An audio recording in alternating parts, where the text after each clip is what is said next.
Okay, so you've done your trout wool pack, and the prawns are caramelizing just gently, like this saffron sauce is wafting up, and now what's left? You're right, digest it. But you know, it's said that you are what you eat. That's not true. You are what you digest. That's true. So, on the subject of digestion, I've cooked up something special in this upper oven. Good heavens! It's Bill Nye, the science guy. Bill Nye the Science Guy. Bill Nye the Science Guy. Bill Nye the Science Guy. Science rules. Bill Nye the Science Guy. Inertia is a property of matter. Bill Nye the Science Guy. T minus 7 seconds. Bill Nye the Science Guy. In a way, the food we eat is no more inside our bodies than a finger can be inside the hole of a donut.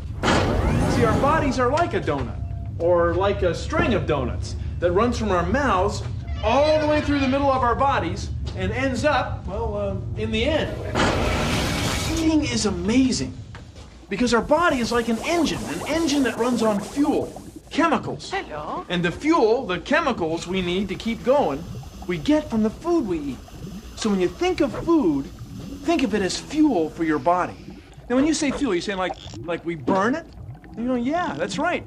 Our bodies combine the chemicals in our food with oxygen. The same way you combine the chemicals in a piece of wood with oxygen when you burn a match. Take a look at this. It's our food-powered steam cart of science, and it's gonna run on food. In this case, cereal. We're gonna put a little cereal in the bowl here and burn it. That's right. Should be like grinding food up in your mouth. Now, when our bodies combine the chemicals in our food with oxygen, they do it very efficiently at low temperature. Not so with the chemical-powered food fuel cart of science. We need to add a source of oxygen, and for that, we'll use potassium nitrate. It's mostly oxygen. We mix them up and put them in the cart. We were running this thing earlier, so we can get it started. Should take off pretty well. There it goes. Now let the boiler build up a little pressure. Okay, that should do it. Yeah! See? Food is fuel. What do you want to do? I don't know. What do you want to do? I don't know. I'm kind of low on energy. We could keep sitting here. Okay. Attention all units. Attention all units. Code orange. 2 kids. Low on energy. Corner of Kyman Pyloric. Respond immediately. Over. Let's roll.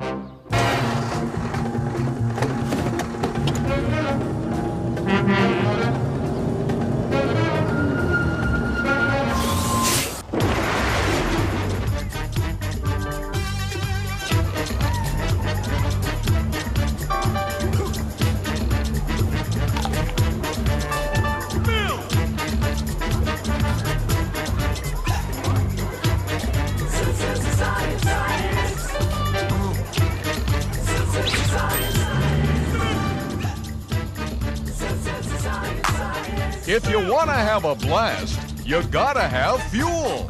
Food. It's fuel for life. Excuse me, sir. Are you ready to order? Yes. Vivian, I didn't know you worked here. Well, Goodwills are hard to come by, but I'm up for this part in the science show for kids, and I really think I nailed it. So, do you know what you'd like, or should I tell you about our specials? Well, I have a pretty good idea, but I'd like to hear your recommendations. Well, we do have a lovely broccoli bisque, low in fat, high in calcium, very delicious. I was thinking more along the lines of a sandwich. Ah, well then, I suggest our focaccia bread with sun-dried tomatoes, gorgonzola, and a free-range basil pesto. No, I think I'd like regular peanut butter and jelly. Ah, well then, may I recommend our extra smooth peanut cream with singed hyacinth preserves, No, I think I'd like regular peanut butter and jelly. You sure you wouldn't prefer a cactus flower jam? Rosehip honey? Plantain puree? Dandelion compote? No? Blue kiwi conserve? Mole medley? No, I think I'd like crunchy peanut butter, grape jelly, leave the crust on, diagonally cut. Very well, and to drink? A carton of your finest homogenized 2% milk. Daring, and yet eloquently simple. Bill, I like it. Thanks, Ivan. These bones and muscles of yours get their strength and energy from the food you eat. Sit down here and we'll give you something to eat right now. There you are. Everything we eat ends up in our stomach. That's right. Watermelon, popcorn, pumpkin bread, even cheeseburgers. Everything ends up in our stomach. So let's say that this balloon is the stomach balloon of science. And we're going to eat a milkshake. Well, drink a milkshake. We swallow it. It goes down our food tube, our esophagus, into our stomach. And once it's in our stomach, powerful muscles start to squeeze it to break down our food so that our body can absorb the chemicals we need. Was that your stomach? No, I think it was yours, Bill. When you get hungry, your stomach muscles contract to remind you to give it some food to digest. Now, along with the squeezing muscles, our stomachs have a powerful acid, hydrochloric acid. We have some of it right here in the lab. We're wearing safety gloves and goggles because the stomach acid is strong enough to go through your skin. Now, what should we start with first? Cheeseburger. Okay, cheeseburger sounds good. First, we have to break it up. Normally, when we break up our food, we use something like this. Yeah, something like that, Bill. Then, we drop it in the acid.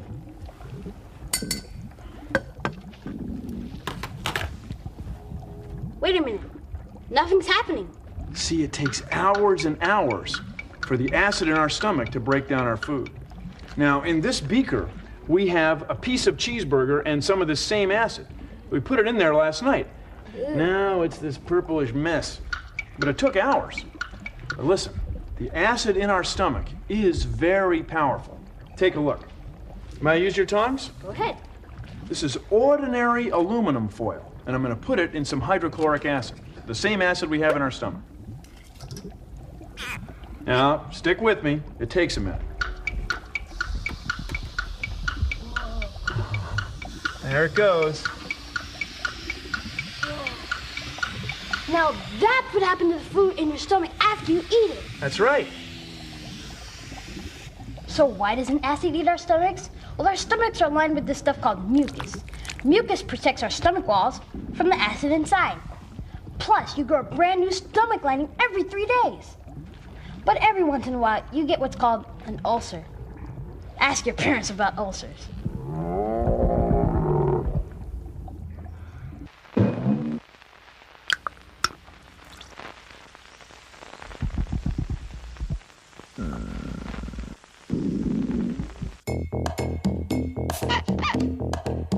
Oh, hi, welcome to Digestion Digest. I was just looking over the menu.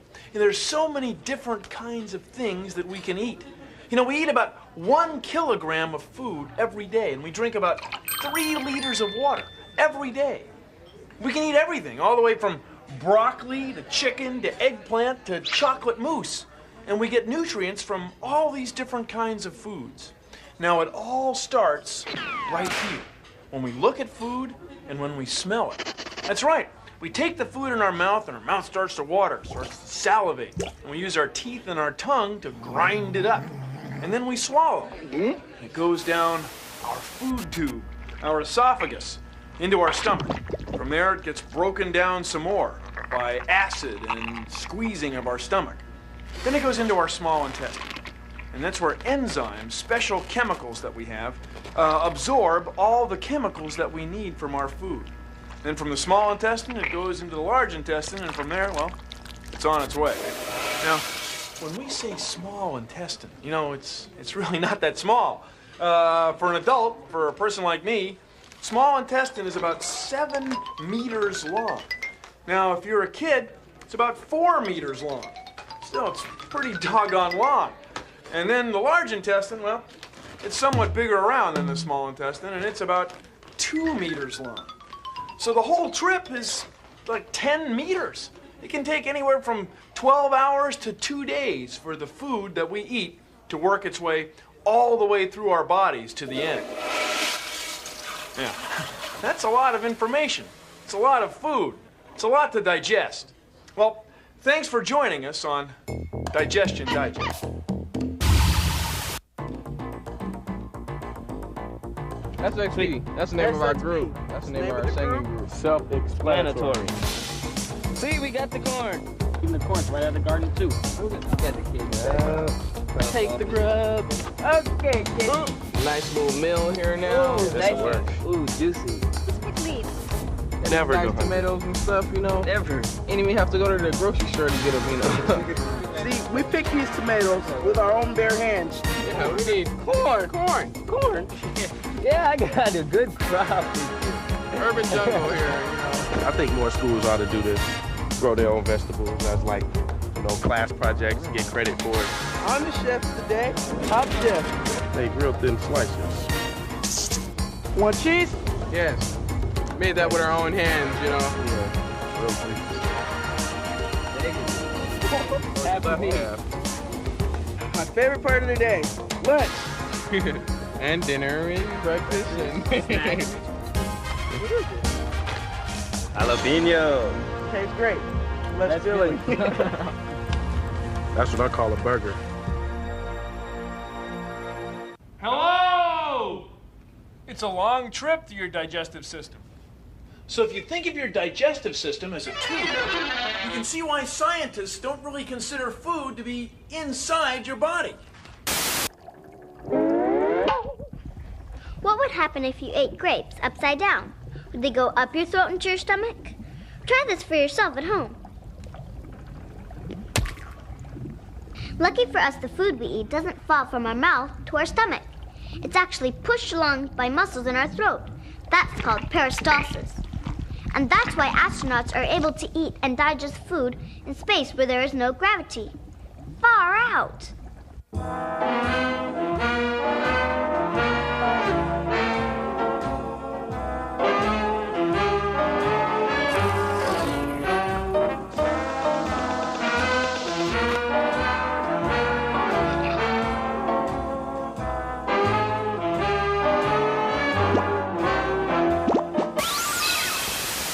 So how does our body absorb the chemicals, the nutrients in the food we eat that we need to keep going?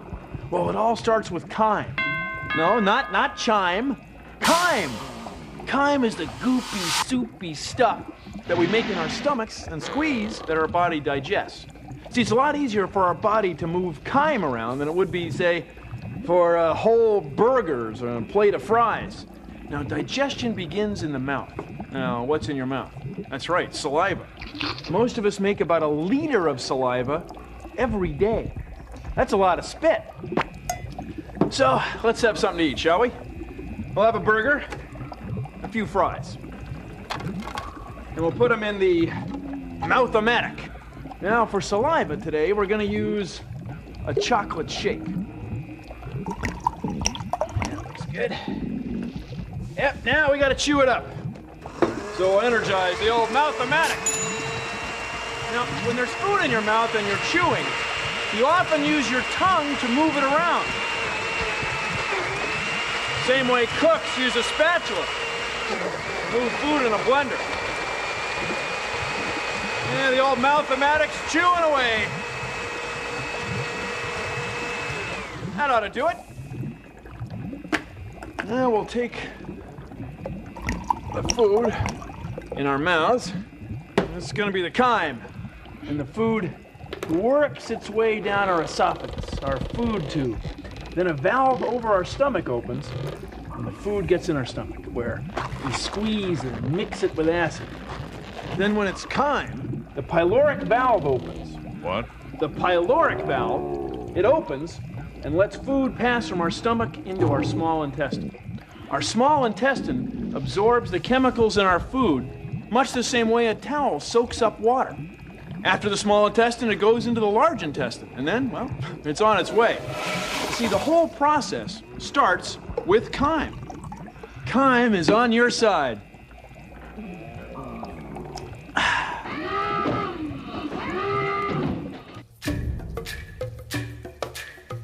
My name is Kathy Sadeo, and I'm a wildlife biologist. I work here at the Point Defiance Zoo and Aquarium in Tacoma. And today we're going to be looking at how some different zoo animals digest their food. This is Odie. He's our Burmese python. Now, right now, Odie is eating a rat, but snakes can catch and digest prey up to about 3 times the width of their mouth. Animals almost as big as they are. Now, a meal that big can take up to 2 years to digest. This is Cindy. She's our Asian elephant. Now, Cindy eats about 150 pounds of hay every day. Digestion in elephants is very inefficient, so you're going to find a lot of undigested food in these when you pick them apart. Actually, it doesn't look gross on the inside. It just looks like... When Enoch eats his food, just like all other whales and dolphins, he doesn't chew, okay? He's going to swallow his food whole. Look, right down. His teeth aren't very big because he doesn't need to swallow that. Otters need to eat a lot of food every day. They live in very cold water, and so they need to eat a lot to stay warm. Contrary to popular belief, most bats don't drink blood. Most of them eat fruit. They digest the fruit really quickly, only about 20 minutes, and then the seeds show up in their feces, and those droppings are scattered all over, and they help to replant forests.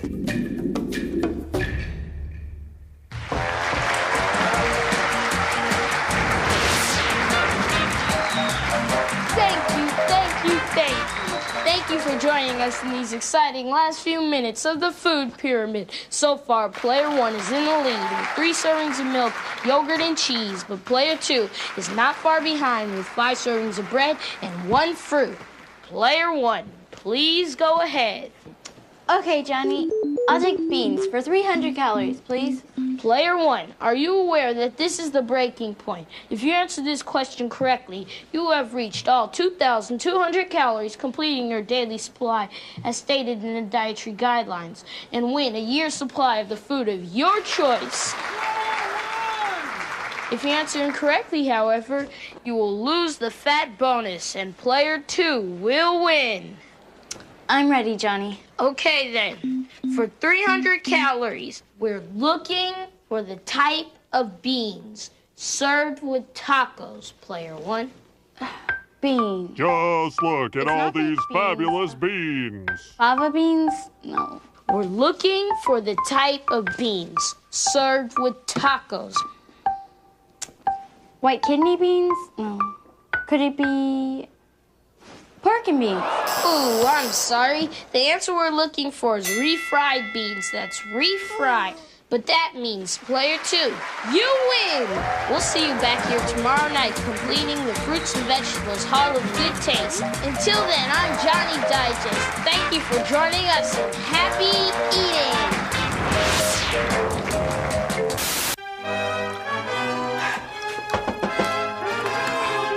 So, what is waste anyway? Well, basically, it's what's left over after your body has squeezed and extracted all the nutrients it can from the food you eat. It's very natural. It's the last step in the digestion process. It happens every day. You done yet? Every day.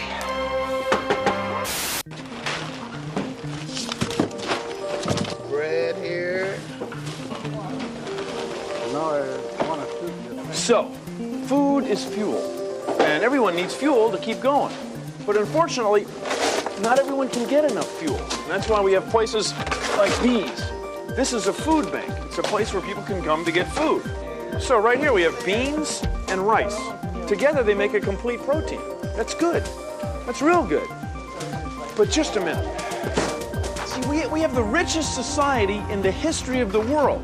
And yet there are people who can't get enough fuel to run their bodies. They can't get enough food. Now look at all this food. We have apples from New Zealand. Oh, here he goes again. See, Science Guy gets like this with things that are really important to him.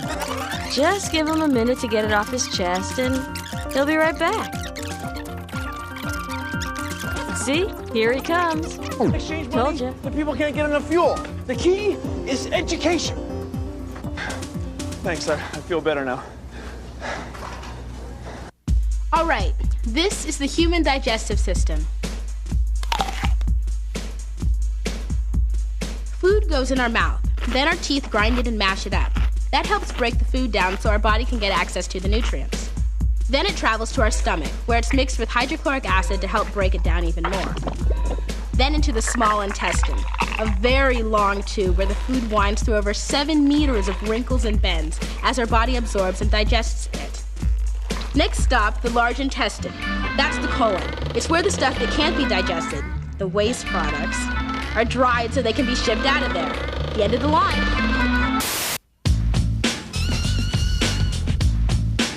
Here comes the food!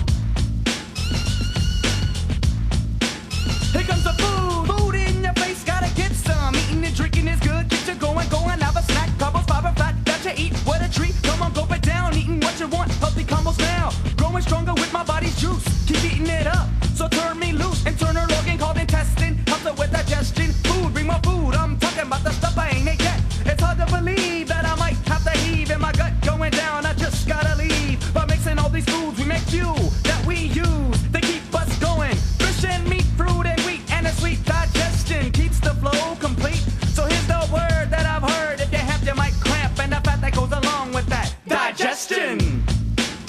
Digestion. Digestion. Digestion.